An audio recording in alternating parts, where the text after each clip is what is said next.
I know you hire professionals, that's Yeah. what you're supposed to do, but you haven't even... Yes, sir. The school has given us all their records. We understand all the asbestos that's there because they keep meticulous records, especially because it's a public building, it's a school, originally for young children. So it's well documented. We're aware of it. We know what it is. We know the extent of it. And we know that we have to hire licensed professionals to deal with that in the proper way. There's no other way around it. Thank you, Ken. Thank you. If we can move on a little bit. Jana Martin. I don't know where to start. Grab the microphone. Talk louder. Talk louder. Take the microphone. Take the mic. Take the mic.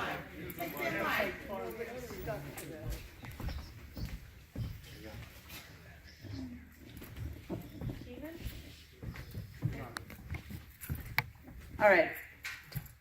Let me just ask one general question, and it's actually, I know this isn't a public meeting for, it's not on the town minutes, etc., but this is a question for everybody concerned in this project. And I think the fact that we're all asking these questions about stormwater runoff and water and the aquifer, okay? I don't know if you realize there's one single aquifer that's going to supply all of these wells, for all of the private wells, all of your wells, so we're very concerned about that. All right, so my question basically is just a general question, which is, I don't know how this is going to work, honestly. If this project is listed as an unlisted project, meaning that it's not a type 1, okay, even though you're volunteering it. No, he's volunteering to do it as a type 1, but it's Hasn't come to seek you. He Okay. did that voluntarily. okay.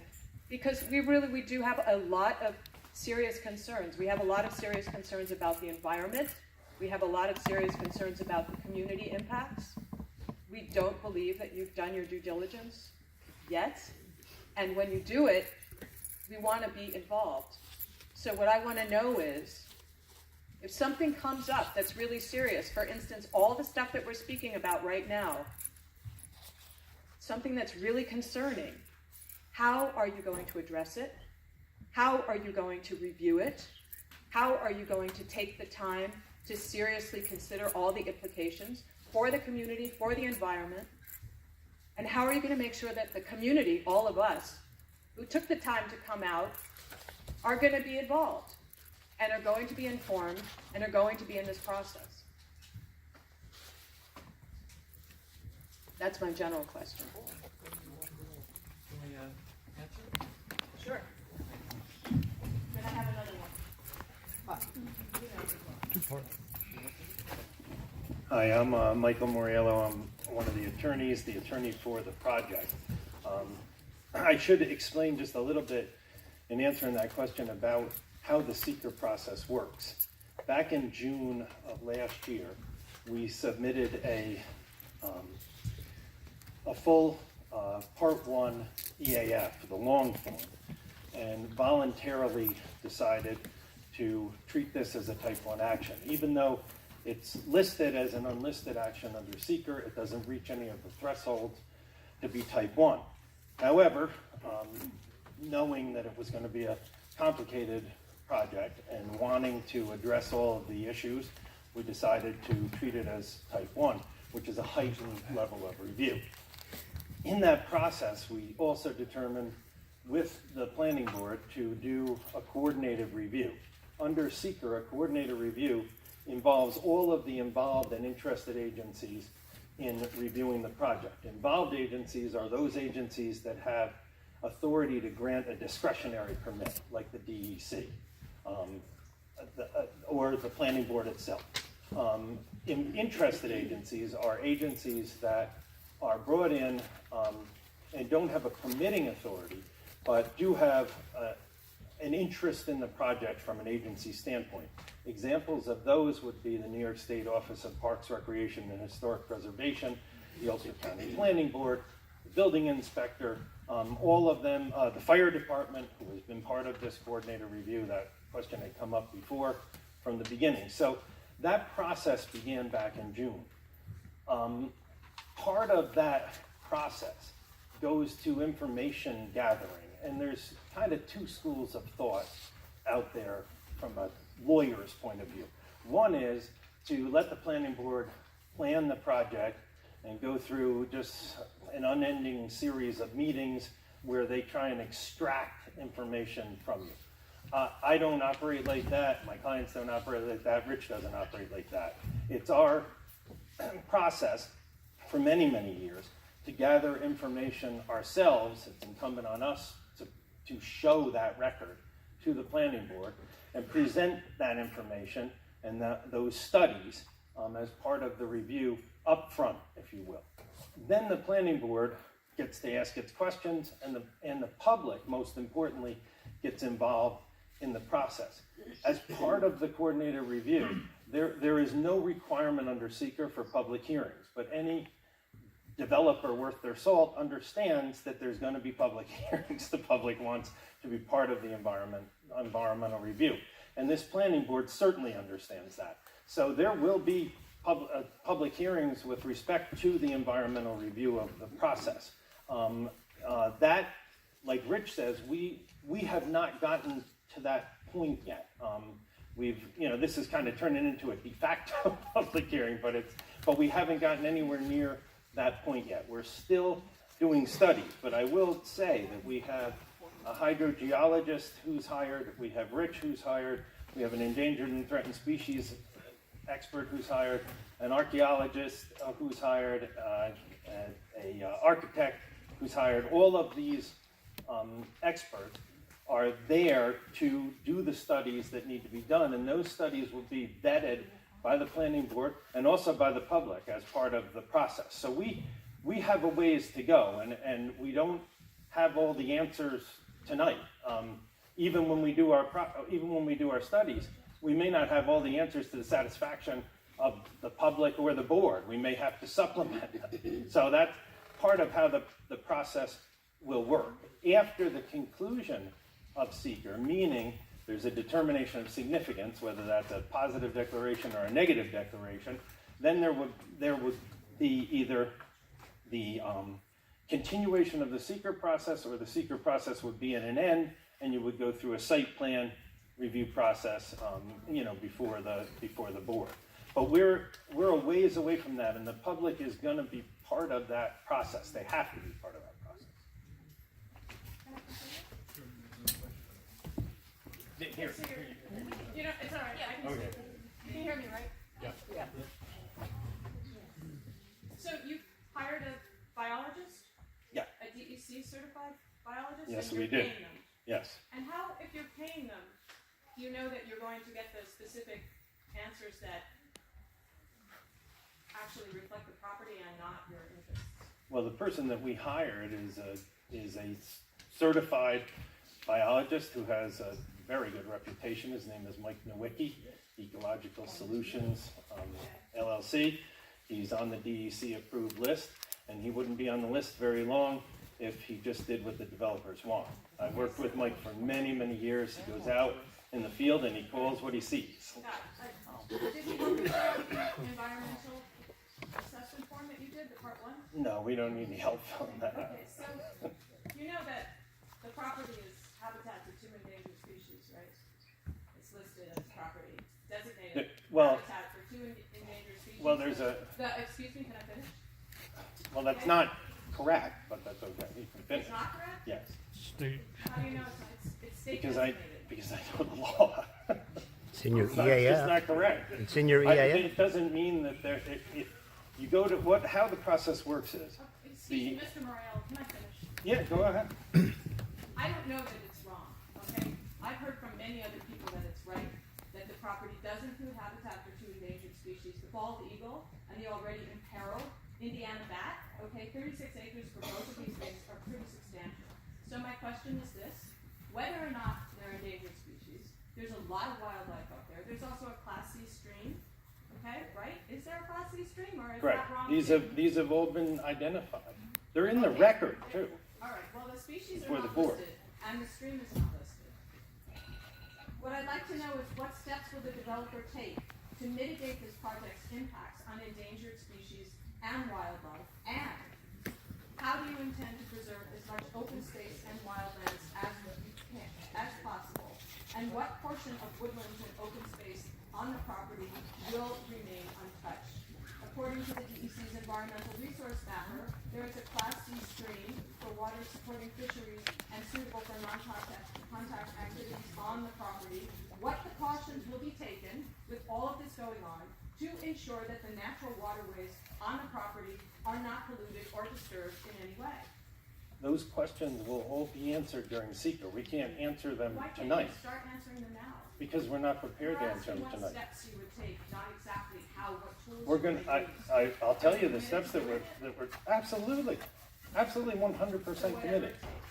So Absolutely. If we feel like there's definitely a extremely negative environmental issue going on with this process, and there is a clause debt, which is what we think there should be, then how are you gonna work with it? How are you gonna work with us? How many hearings are we going to have?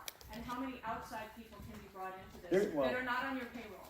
Well, there's the process, let me just say this, that we have the experts that we hire, then there's the agencies that are involved in the process, and then the planning board can take it upon themselves if they need to hire an expert or experts to review. So that is not done on the taxpayer's dime, that's done on the developer's dime. The developer has to pay for that. So all of these questions have to be answered. All the endangered and threatened species questions have to be answered. But we can't answer them tonight. We're just not at that point, but we have to answer them. Absolutely. All right? I understand. These are our serious concerns. I understand it. I absolutely understand it. I got a question to ask you. Mike Hillick runs ecological services at Radio. Ecological consultants, yes. Have you used him before? Yes, we have. Have you used him where he has told you that this project can't go? I have. I know you might have. you? I have not. In other words, he's approved all the projects that. Well, maybe you want to talk to Rich because he's had a different experience. I haven't had that experience. I haven't had that experience. According to him, ecological services is out of Greater New York City. No, he's not. No, he's not. No, he's not. Where is it? He's out of Connecticut. But he does a ton of work in this area. I've used him on many sites. Name one. I'm just saying that, you know, to allay our fears with the EIS and the seeker, maybe another one. Another person, because like, you know, obviously you give him work. Yeah, but see, well, I mean, I'm saying that, you know, it's the planning board, the impartial. planning board has its prerogative to hire someone if they want to check his work. I will say this, that anyone can check out Mike Keep at the DEC as a very patient, but that doesn't mean that what he says is the end of the analysis. Planning board, ultimately, the planning board as the lead agency has to make a determination of significance under secret.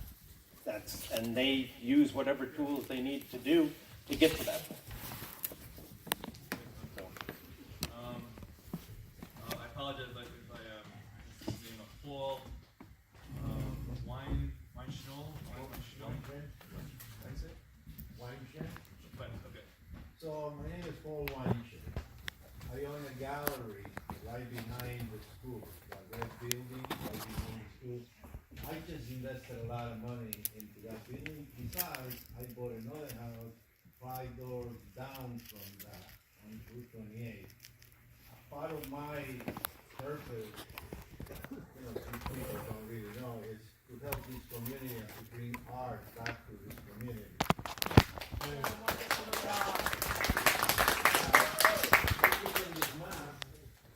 My house right behind here, is my name in here actually, right directly behind this. And I know that you said that you're gonna do everything by the book, and I have no reason not to, and I'm happy that some other people will be doing something for the community. However, last couple of years ago, maybe a year and a half ago, there was this big rain, and one of our neighbors, I think it was Mike Nord, who is also an engineer and is a very well-known engineer and respected engineer, so that he can build a parking lot behind his house, and there was gonna be no impact by doing that.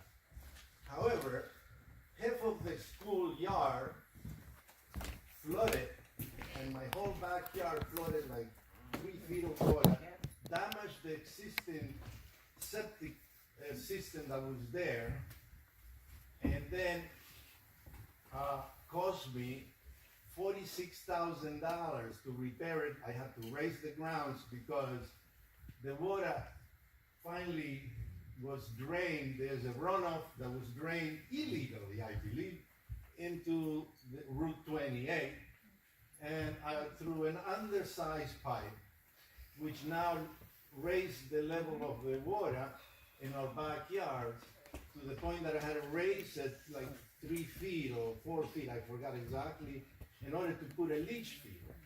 And how are you going to put a leach field, or what's going to, I'm very concerned about this. And I have pictures to offer you. This is my card. I have pictures to offer you, and I have a lot of history involved in that. So I think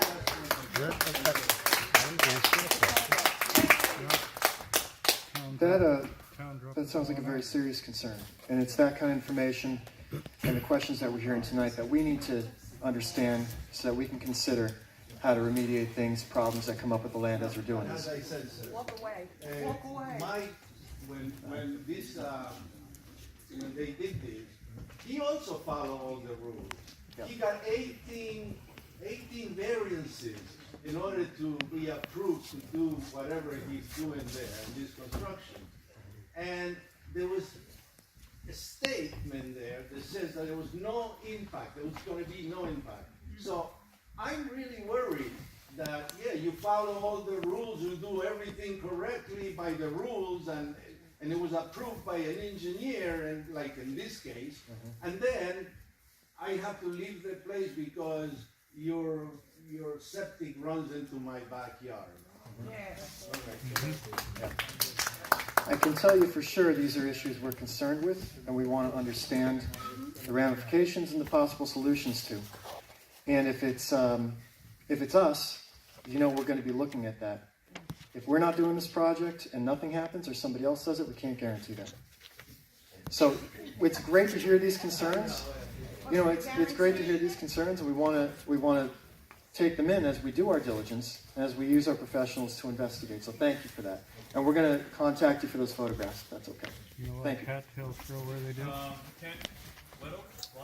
Okay. The way I understand this, then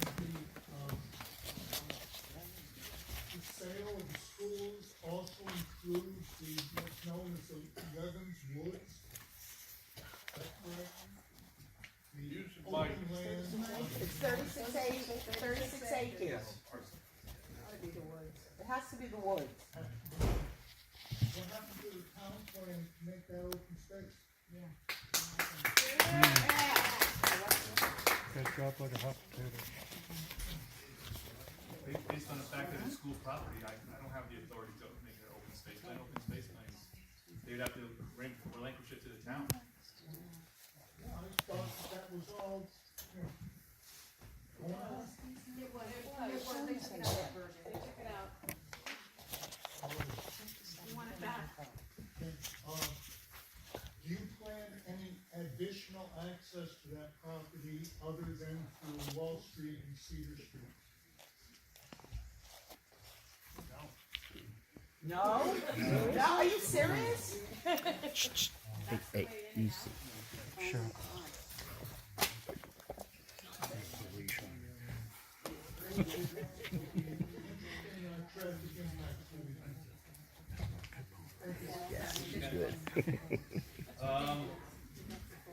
Peter McKnight? My main concern is the water, but I know that's going to be addressed by others.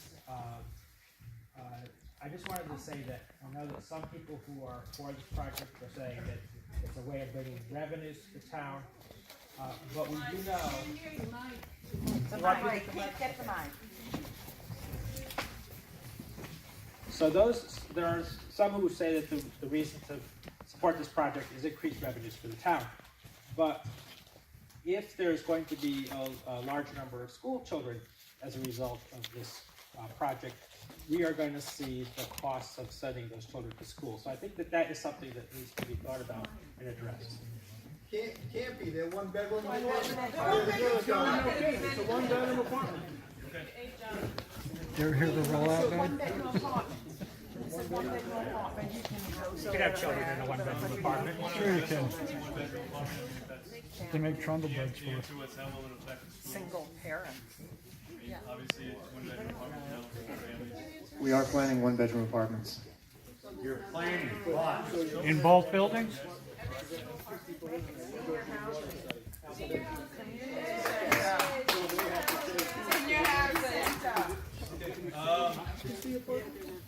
Liz Lawrence? Liz? Liz Lawrence? Still here? Rachel Scott? That's me. No. Hello. So my name's Rachel Scott. I just moved here not long ago, and my reason for moving here was that I lived in an area where there was a lot of tenants around me and people in apartments, and I actually experienced someone breaking into my house with my 2 girls at home in the middle of the night, and it scared me. So I looked around for places in this area where I could move to, and I chose here because there's a great neighborhood around us. People watch out for each other. They have a good community feel. And I'm concerned with this 40-plus people coming in and out of loud music running around, possibly people breaking into our houses, possibly higher drug use, marijuana use, people walking down the streets and us not feeling safe. So that was a big concern for me. I think all of these weather ideas was very eye-opening for me coming tonight, and I think those are definite concerns. But mine was just a little bit different, concern for people who don't own their house, people who are renting for maybe reduced rates, jumping them or jumping our area, not being careful of the surroundings. So that was what I had to say. Thank you.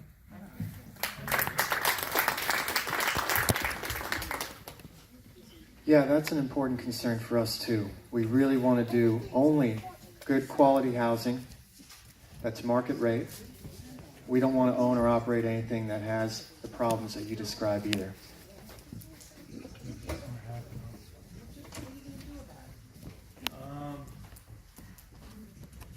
Bill McKnight?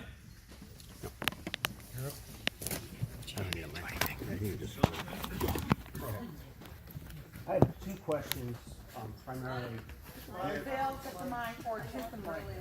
Please. You don't realize how hard it is. Two primary questions. The first question is, your plans to build this development, this apartment complex, is that the only plans that you have for this immediate area? Is just the apartments? This is our only plan right now for these buildings. Okay, so the Now, emails right between now, you right and, now, right excuse me, now. I'm asking a question. Thank you. So the emails between you guys and the supervisor about a beer hall, a live music venue, a distillery, and a brewery, they're not going to be in this immediate area? Well, if I can answer that, I'm happy to. And don't construe what I say right now. When I say right now, I mean these are our only plans for these buildings. This is what we're entering into the review process to do. It's reviewed by the DEC, it's reviewed by the state, by the county, by your planning board, by your elected officials. That's what we're doing. Any other plans, interest that we have carries honey farm, anything that we're doing is really speculative. This is what we're interested in working out the details of right now, hearing your concerns on, taking that in while we're doing our diligence, and trying to make a good project here. You have 36 acres.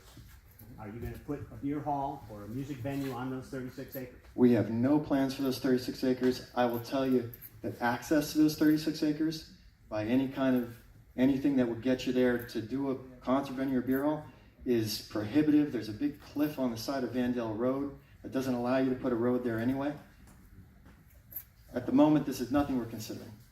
At the moment. You got the money, you can do anything. No, we want to just I spoiled all my emails. I gave them every email that I've had corresponding with the developers. In response to that, the developers inquired, was there any locations in the town of Hurley that would fit the mold of an old barn or something of that nature where he could do potentially a beer garden. I then inquired with our town code enforcement officer, a couple of real estate agents in the area, and that's as far as it went. So there, at no point in time did I ever conspire anything with the developers to put anything else on West Hurley School property that has to do anything with beer garden or anything of that nature. So I've been very transparent. I did offer all my emails. I have no reason to hide anything.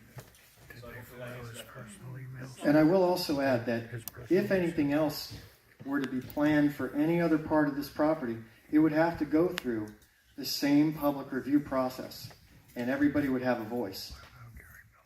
So there are no plans for it, and if you're concerned about saying at the moment, be assured that in the future, anything would have to go through the same process. We have no plans for it.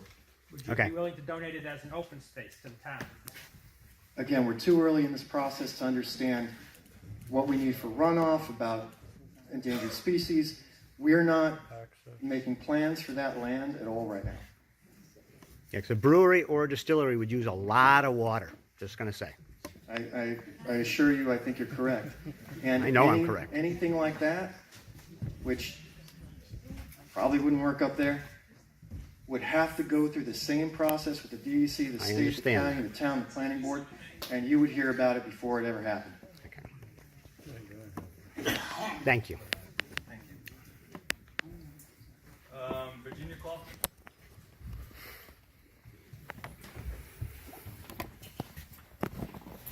I hope everybody can hear me. I don't know where the microphone is. I'm new to this area. I just bought at 50 Wall Street. I moved in 4 months ago. And the reason I got here was because of this neighborhood, because of the integrity, because of the charm, because of the neighborhood. I did not have any idea this was going to be literally in my backyard. Literally. I want to know about the well drilling. There was, as I understand, there was no pumping, or how was the well tested?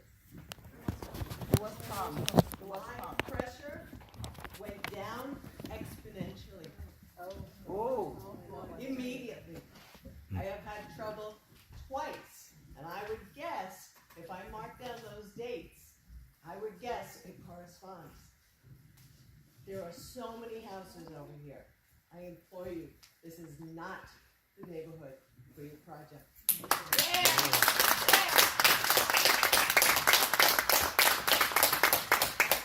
Do a well study on a well. I just want to add to that. Bob Bloomer bought his house built in 2007 down the bottom of the hill. There used to be a Westwood. Used to be landscape. Used to be a landscape supply. There was Watson Memorial headstones just prior to that. The guy that bought that property wanted to put wells in down there and raise bait fish. I don't know if you're aware, but he put in 2 commercial wells. The average well in this development is no more than 200 feet. Pat Beesmer and everybody over here is about maybe 100. Okay? So when he started pumping water out, we had 45 to 50 degree water running through that stream.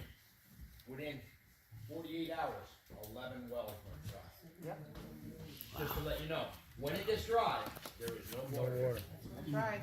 So when you run us out, Pat, who's on a fixed income, can't come up with 3,000 to 4,000 to put a new well in. Somebody bored their well with a borer just up from me. 600 feet at 3 gallons a minute. Then we get sofa. Like I said, I've been here a long time. The man that said the water, all that drainage water goes right out behind his house in the old school. And trust me, that water gets waist deep, went up to Frida Hallison's house, and it's got a 10-inch pipe that goes under 28. Good luck. And we get sofa. That old lady, I had 4 pumps in her basement run non-stop to keep up with the water, so her Pat Pat Beesmer, Cedar Street. Thank you. Pat Beesmer. You gonna talk? You wanna talk? No. Oh, you signed in. She's the only everybody knows she's here. Yeah, too good. Ricky, right here. So you're talking about single bedroom apartments, right? What are we getting in this neighborhood with single bedroom apartments? Because I don't think one senior citizen in this room is gonna move into a single bedroom apartment. They already own their house. So what are we getting in this neighborhood when you're talking single bedroom apartments? That's what I want to know. I want to know what we're getting in this neighborhood with single bedroom apartments. You're talking about it's going to be economical apartments. It's going to coincide with the economic value of the property. My house is $428,000. A single bedroom apartment is going to be what? How much? Fair market value. What's fair market value? I want to know.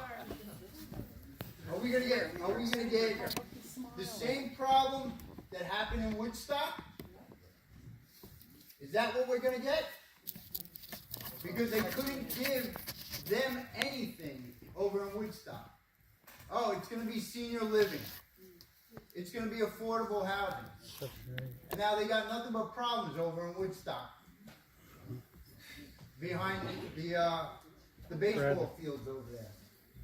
In fact, somebody in this room and I helped 2 police officers catch a couple kids that were causing problems over there.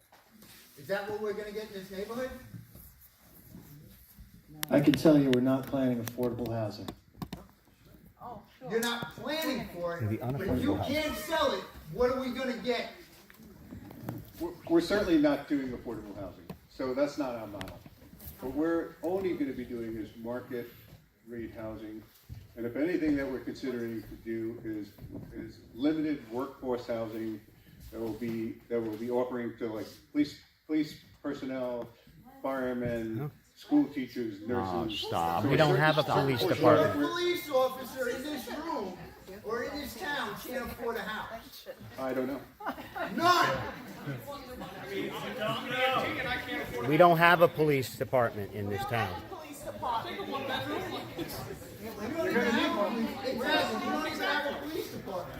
he's saying is it's a reduced rate for workforce, but it's not low income. There's no subsidies. So there's a state mandate that they have to go in front to offer a certain percentage of workforce related, which is not low income. It's not subsidized. For example, if the apartments, 1-bedroom apartments go for $1,200, potentially they can rent it to $900 for a teacher, a young teacher coming out, working in a district, things of that nature. That's what workforce development is. It's not subsidized of any kind. Am I correct? Right. So they're going to be $1,200 a month. No, I just put them I'm just saying. That's what we're looking at. Like, Good question. what are we looking at? We're gonna see a lot of moving vans. I don't know what we're looking at. We didn't set the prices yet. They're going to be market rate. Well, you must know what you're going to have. Have you're you willing examined to the market? invest in the project. You must already know what you're willing to invest. So what's your return gonna be on your investment? You're a smart businessman, so Folks, you we're must in the have middle an of diligence idea. right now. We're getting this information. We're trying to figure it out now. We're here in front of you answering as many questions as we have the answers to. Well, We don't you're know not that. answering them. You think you're gonna We get don't moving have that trucks coming information. through these streets? We would like to. Okay, so we're basing on information we're basing on information that they might have. These are questions that are legitimate questions, and they will be answered. They absolutely will be answered. I wanna see a moving truck. And when John, the fire quite truck's honestly, I want to make it clear to everybody. Look, it doesn't matter whether it's low income, senior, or the working class person. Everybody's got a right to live somewhere. But the problem is, this parcel is not the place. Not suitable. Again, I want to reiterate. I own land here. I'm actually way down over the other side of the road. The layout of that property, with the water problems, both on surface water And stormwater, well water. Water is going to be a problem, and your infrastructure. Cedar Street, I don't even think it's a legal width for a road right now. 9-foot lanes. Wall Street, none of these roads up in here are legal width. Yeah, they're grandfathered in.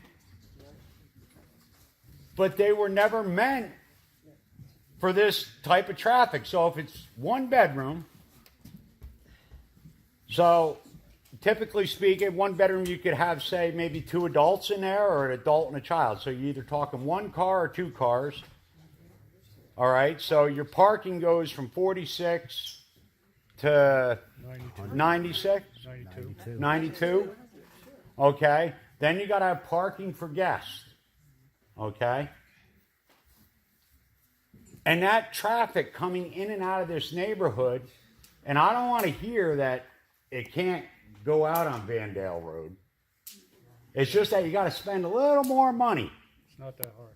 to go out through them rock ledges. Dynamite every day, they drill, they hammer. I know it's cheaper to do this You way. can go right out by Reclamation. But that isn't even the answer, even if you had the money. It's just not the area. I suggested, and so did other residents. You know what? If my taxes went up a little bit each year, and I already asked the school board, sell it to the town. Yep. I'll pay more tax. We will put an after-school learning program in there, And a community center. because our wonderful school board is looking to make cutbacks for special education children and kids with IEPs. Yep. They want to they're closing down, well, they're not closing down, they're consolidating classes. They're actually going to take, I believe it's 4 classes and turn it into 3. Bob, I gotta keep it to the, This is part of it. to the development. John, it is part of it. Tell 'em. Why? And number one, when he called you and asked you about a barn, and look, we're friends, we live in the same town, your first reply should have been to him, there's real estate agents all over the East Coast. Get on the internet and look. I don't think you should be asking the building inspector or the tax assessor. Let him do his footwork. We pay you. You work for me. Let him pay his people to come up here and research. And I have nothing against your project. I mean, it's just that I have concern. I'm not being prejudgmental. Bleecker Street, if you ask me, I've been there. But it isn't meant for what you want to do. You can't get 2 cars down any of these streets passing through. No, it's fact. I mean, the intersections say you can't even. You gotta wait, you gotta pull over, you gotta wait for the car coming at you, just so that you can get down the street. Building next to your house. You can't widen the streets, there's no room to widen it. So we have a traffic study coming, we're gonna present the traffic study. Yeah, but it's got to be a.